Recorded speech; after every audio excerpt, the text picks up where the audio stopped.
रामपुर नाम के गांव में रियाज नाम का एक मटन का व्यापारी रहता था। पूरे गांव में मटन की सिर्फ एक ही दुकान थी, इसलिए सभी रियाज की दुकान से ही मटन खरीदा करते थे। अरे रियाज मियाँ, मटन कैसे दे रहे हो? 200 रुपए किलो। ठीक है, 2 किलो दे दो। जी अभी देता हूं, ताजा देना बिल्कुल। भैया, ये भी कोई कहने की बात है क्या? इस तरह से रियाज हर रोज मटन बेचा करता था और रात को दुकान बंद करके वापस घर जाता था। उसके परिवार में उसकी पत्नी और एक बेटा था। रियाज हर रोज सुबह सुबह उठकर पास ही के गांव से बकरियां लाने जाया करता था और बकरियां लाकर गांव वालों को उसका मटन बेचा करता था। इसी तरह एक दिन सुबह रियाज पास ही के गांव बकरी के व्यापारी सुरेश के पास जाता है। तब व्यापारी उसे कहता है, अरे रियाज, सुना है तेरा धंधा तो बहुत अच्छा चल रहा है। हाँ भैया, बस घर का खर्चा चल जाता है। अरे अब झूठ भी मत बोलो, पूरे गांव में तुम अकेले ही मटन बेचते हो। तुम तो मनमाने दाम में मटन बेच के खूब कमाते होगे और मुझसे तो सस्ते दामों में बकरियां लेकर जाते हो, तो मुनाफा तो बहुत होता होगा। नहीं भैया, ऐसा बिल्कुल नहीं है। मैं तो कम से कम दामों में मटन बेचता हूं। मैंने गांव वालों से कभी कोई बेईमानी नहीं की है। अच्छा ठीक है, वो सब रहने दो। तुम्हें बस यह बताना था कि बकरियों का चारा बहुत महंगा हो गया है, तो उनकी देखभाल करने में बहुत खर्चा होगा।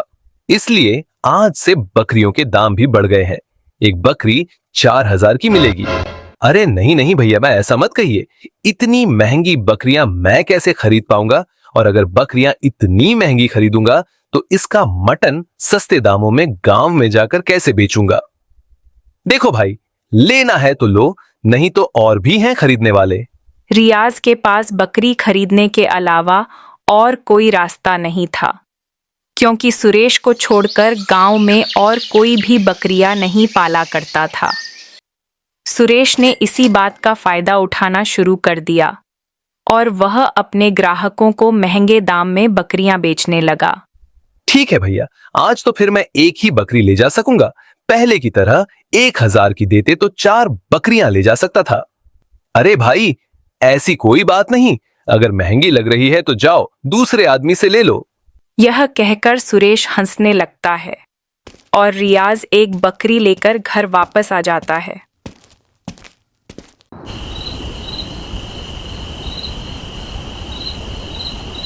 अरे बाकी की बकरियां कहाँ हैं? दुकान पर ही छोड़ दी क्या? अरे नहीं, जहां से मैं बकरियां लेता हूं उसने बकरियों के दाम बढ़ा दिए हैं, इसलिए आज एक ही बकरी ला सका मैं। तो फिर आप मटन कैसे बेचेंगे? मेरा मतलब है एक बकरी से तो बहुत कम मटन निकलेगा। हाँ, मटन तो कम निकलेगा, लेकिन वह भी बिक जाए तो बहुत बड़ी बात है। मतलब मैं समझी नहीं। पहले तो मैं कम दाम में मटन बेचा करता था, लेकिन अब जो इतनी महंगी बकरी लेकर आया हूं, तो मटन भी तो महंगा ही बेचना पड़ेगा ना। और इतना महंगा मटन पता नहीं गांव वाले खरीदेंगे भी या नहीं। अरे रे रे, ये तो बहुत बड़ी मुसीबत है। हर रोज की तरह रियाज अपनी दुकान में जाकर मटन काटने लगता है। अरे भैया, 1 किलो मटन तोल दो। जी अभी देता हूं। ये लो भैया अपने पैसे। अरे दीदी, 600 हुए, ये तो सिर्फ 200 है। क्या? 600? यह कब हो गया? अभी परसों ही तो मेरे पति 200 में लेकर गए थे। 2 दिन में ही दाम दुगने से ज्यादा हो गए। मजाक कर रहे हैं क्या भैया? अरे नहीं दीदी, ऐसा नहीं है। बाजार में बकरियों के दाम बढ़ गए हैं, इसलिए मटन का भी दाम आज से बढ़ गया है। रहने दो भैया, मुझे नहीं चाहिए। ये इतना महंगा मटन अपने पास ही रखो आप। इतना कहकर वह औरत बिना कुछ लिए ही वहां से चली जाती है। कुछ समय बाद और भी ग्राहक रियाज के पास आते हैं, लेकिन महंगा होने के कारण कोई भी उससे मटन नहीं लेता और सब उसे भला बुरा कहकर उसकी दुकान से चले जाते हैं। अरे यह क्या? ये तो सरासर लूट मचा रखी है। इससे सस्ता तो शहर में मटन मिल जाएगा। शाम हो जाती है, लेकिन रियाज की कोई बिक्री नहीं होती। तभी वह देखता है कि बकरी बेचने वाला सुरेश उसकी दुकान के ठीक सामने मटन की दुकान लगा रहा होता है। यह देखकर वह हैरान हो जाता है। आ जाओ, सस्ते में मटन ले जाओ, मटन बिरयानी बनाओ और मजे से खाओ। आओगे तो पाओगे, नहीं तो बाद में पछताओगे। इतना सुनते ही सभी गांव वाले सुरेश की दुकान पर मटन खरीदने के लिए लाइन लगा लेते हैं। अरे भैया, मटन कैसे दे रहे हो? 200 रुपए किलो दे रहा हूं भाभी, कितना दे दूं? अच्छा, तब तो 2 किलो दे दो। अरे भाई, मुझे भी 1 किलो मटन तोल दो। अरे भैया, थोड़ी मटन कढ़ी बना लेना और थोड़ा मटन बिरयानी बना लेना। 4 किलो ले लो, 400 ही होंगे। ये बात तो ठीक है, आप इतना सस्ता कैसे दे रहे हो? आज से पहले आपको देखा भी नहीं इस गांव में। वह सामने की दुकान में तो 600 का 1 किलो मिल रहा है। अरे भैया, हम बाकियों की तरह ठग नहीं है। बीवी बच्चे वाले आदमी हैं, एक एक पैसे की कीमत हमें अच्छे से मालूम है। मैं नया हूं, लेकिन मटन हमेशा पुराने दाम पर ही आप सभी को बेचूंगा। सभी लोग बहुत खुश होते हैं और सुरेश की दुकान से मटन लेने लगते हैं। रियाज को कुछ भी समझ में नहीं आ रहा होता है। जब सुरेश की दुकान पर भीड़ कुछ कम होती है, तब रियाज उसकी दुकान पर जाता है। अरे भाई, आपने ऐसा क्यों किया भला? मैंने क्या किया? मैं तो अच्छा खासा यहाँ मटन बेच रहा हूँ। बकरियों के दाम तो बढ़ गए हैं ना, तो फिर भैया आपने मटन इतना सस्ता कैसे बेच दिया? ऐसा करने में तो मुझसे कोई भी मटन नहीं खरीदेगा और मेरा व्यापार बंद हो जाएगा। तो फिर एक काम करो, तुम अपना मटन मुझे बेच दो, मैं सारा मटन खरीद लूंगा, वह भी 300 में। अरे भाई, ये तो सरासर घपलेबाजी है। मैंने पूरे 4000 देकर तुमसे बकरी ली थी, 300 में मैं तुमको सारा गोश्त दे दूंगा, तो मेरा तो घाटा हो जाएगा। तो फिर भाई, तुम रास्ता नापते बनो। वैसे भी थोड़ी देर में मुझे दुकान बंद करके घर जाना है।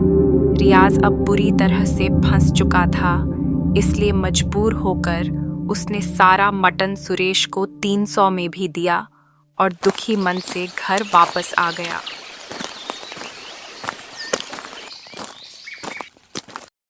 क्या हुआ जी, इतनी उदास क्यों हो? बिक्री तो अच्छी हुई ना? पता नहीं ऊपर वाला हमसे किस गुनाह का बदला ले रहा है। ऐसा क्यों कह रहे हो? साफ साफ बताओ ना, क्या हुआ है? रियाज उसे सारी बात बताता है। अब तो दोनों को ही कुछ भी नहीं सूझ रहा था कि घर कैसे चलेगा। उधर सुरेश भी दुकान बंद करके अपने घर पहुंचता है, तो उसकी पत्नी सीमा उसे कहती है, आ गए पतिदेव, लाइए, कितनी कमाई हुई है, इधर दीजिए। अरे भाग्यवान, कभी पानी का भी पूछ लिया करो। ज्यादा मचमच मत करो। सीमा नाम है मेरा। नौकरों वाले काम कराने हो तो इतना कमाओ कि घर में नौकर रख सको।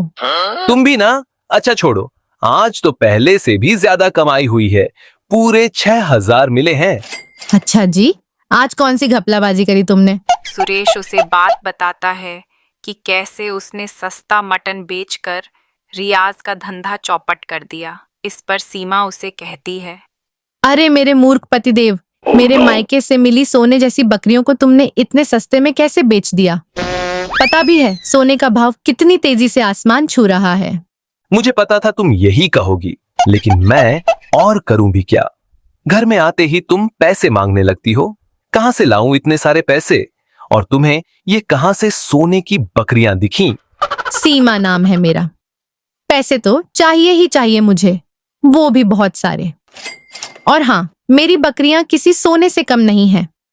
अब कल से तुम ठीक वैसे ही करोगे जैसा मैं तुम्हें कहूंगी। क्या करना होगा मुझे? जानवरों को बड़ा करने के लिए और उसका वजन बढ़ाने के लिए शहर में दवाइयां मिलती हैं। अब से हम सस्ते दाम में बकरी के बच्चे को लाएंगे और उसे दवाइयां खिला खिलाकर बड़ा कर देंगे और उसी के मटन को गांव के बाजार में बेचेंगे। बकरी का वजन बढ़ेगा तो मटन बेचने में और भी मुनाफा होगा। समझे मेरे उल्लू पतिदेव? पर यह तो गलत है। अब तुम मुझे सिखाओगे कि क्या सही है और क्या गलत। चुपचाप से जैसा कहा है वैसे ही करते जाओ। अगले दिन से सुरेश छोटी बकरियों को इंजेक्शन लगाकर बड़ा कर देता है, जिससे कुछ दिन में ही वो काफी बड़ी और भारी भरकम हो जाती हैं। गांव में किसी को भी सुरेश की इस हरकत का पता नहीं चलता और वह बेफिक्र होकर उसकी दुकान से सस्ते दाम पर मटन खरीदते हैं। उधर रियाज का मटन का व्यापार बंद हो गया था, इसलिए वह मजदूरी करने लगा। कुछ समय बाद ईद आने वाली होती है तो रियाज सुरेश की दुकान पर मटन खरीदने के लिए आता है। सुरेश उसे मटन तौल कर देता है। अरे ये क्या, मैंने तो 1 किलो आपसे मांगा, पर यह तो बहुत कम है। हाँ तो देसी बकरे हैं, मैं लंगड़े बीमार बकरे नहीं बेचता। तभी वहां गांव के मुखिया जी आते हैं और दावत के लिए 100 किलो मटन का ऑर्डर देकर चले जाते हैं।